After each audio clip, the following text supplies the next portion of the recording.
Apakah Anda tahu bahwa pinjol-pinjol di negara Cina sudah runtuh luluh lantas seperti dibom nuklir oleh Oppenheimer?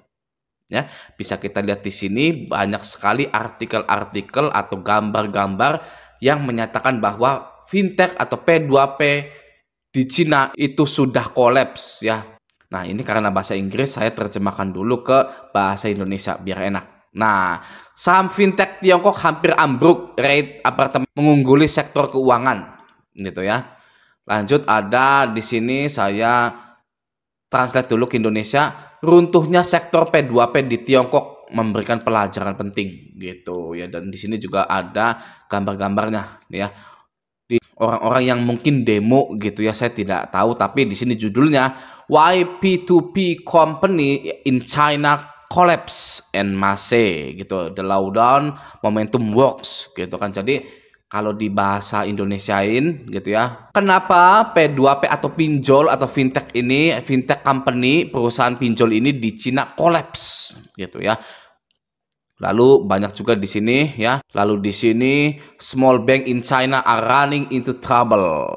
Lalu banyak pokoknya ya artikel-artikel yang memuat bahwa pinjol-pinjol di Cina itu sudah kolaps. Oke? Dulu waktu tahun 2017 sampai tahun 2020-an masih sedikit sekali ya yang gagal bayar di pinjol. Bukan karena mereka mampu bayar, tapi karena mereka takut. Ya. Saya ulang ya, di tahun 2017 sampai 2020 sedikit sekali yang gagal bayar. Bukan karena mereka mampu untuk membayar, tapi karena mereka takut dengan pinjol.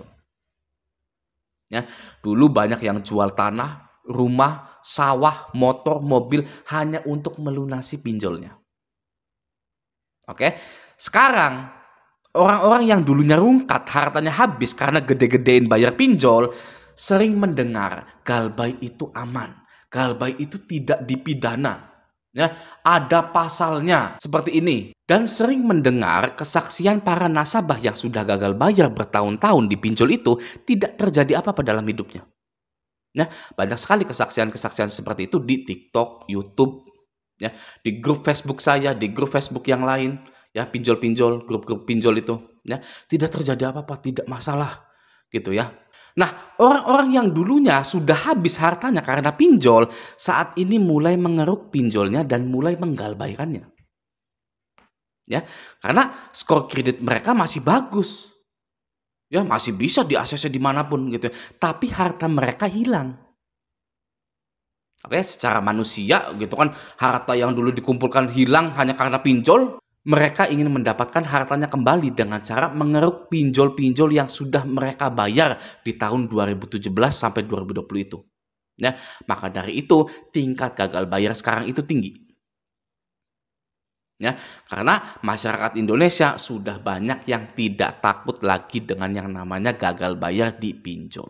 Oke, solusi galbay, ganti nomor HP, ganti WA, ya sudah beres. Ya, semudah itu.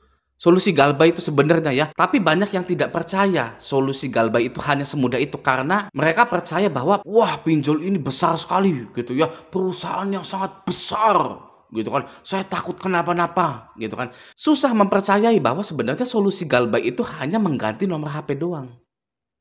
Ya karena di mindset mereka ini itu masalah besar. Kok solusinya hanya kecil seperti itu? Nah, nggak bisa kan, tidak apple to apple. Sebenarnya ya memang seperti itu solusinya. Ya, oke. Nah, sekarang tingkat gagal bayar tinggi itu tidak hanya dari sisi mereka-mereka yang tadi itu, yang sudah jual harta lalu minjol lagi. Tapi ada lagi dari orang yang baru kenal pinjol pun sudah banyak yang berani gagal bayar. Oke, lebih tepatnya berani dan terpaksa gagal bayar. Ada juga yang mencoba peruntungannya di pinjol. Nah ini ya, iseng-iseng minjol, bisa bayar pinjol ya lanjut, nggak bisa bayar ya sudah. Oke, biasanya orang-orang yang iseng-iseng ini galbainya itu nggak enak di mata. Ya bagi para pro player itu ya. Contoh galbay aku laku 300.000. Ya, galbay Kredivo 700.000, 500.000, SPayLater 500.000 ya. Data udah busuk. Gitu ya. Nah, pertanyaannya sekarang, kenapa mereka-mereka ini yang baru kenal pinjol sekarang-sekarang ini sudah berani gagal bayar? Tidak seperti orang-orang yang di tahun 2017 sampai tahun 2020. Ya. Kenapa mereka sudah berani gagal bayar? Karena mereka sudah sering melihat orang-orang yang gagal bayar di media online seperti TikTok, YouTube, ya, itu biasa saja ternyata. Ya, banyak sekali video-video di TikTok itu ya menampilkan bahwa gagal bayar di pinjol itu biasa saja. Saya gagal bayar sekian sekian sekian. Oh, berarti saya juga tidak sendirian. Gitu ya. Saya terlilit pinjol tidak sendirian. Saya gagal bayar pinjol tidak sendirian. Gitu ya. Jadi ternyata tidak ada hal yang wow dari gagal bayar pinjol itu. Tidak ada hal yang menakutkan dari gagal bayar pinjol itu. Ya, maka dari itu OJK bilang gagal bayar di pinjol itu susah cari kerja karena untuk meredam keberanian para masyarakat Indonesia dalam menggagal bayarkan pinjol-pinjol di Indonesia. Ya, kalau menurut saya statement itu ya susah cari kerja di Indonesia karena silik OJK jelek itu tidak pure dari OJK kalau kata saya. Ya, itu kata saya, itu menurut pribadi saya. Ya karena sebenarnya semakin digalakkan kalimat galbay pinjol itu susah cari kerja, makin gak laku pinjol itu. Ya, para anak-anak muda ini nggak akan mau pakai pinjol karena tahu akan susah cari kerja. Ya, sehingga menyebabkan pinjol-pinjol nggak laku dan bangkrut. Oke, karena yang namanya bisnis itu pasti sangat bergantung sekali dengan banyaknya konsumen yang ada, existing konsumen. Ya. Nah, tapi lebih bagus lagi galbay pinjol itu beneran di penjara, ya. Dan sudah terjadi ke 20 orang pemuda fresh graduate yang baru lulus kuliah, misalkan. Gitu ya. Saya jamin nggak laku pinjol itu. Ya, jangankan anak muda, anak tua aja nggak akan mau pakai pinjol karena nantinya di penjara kalau galbay.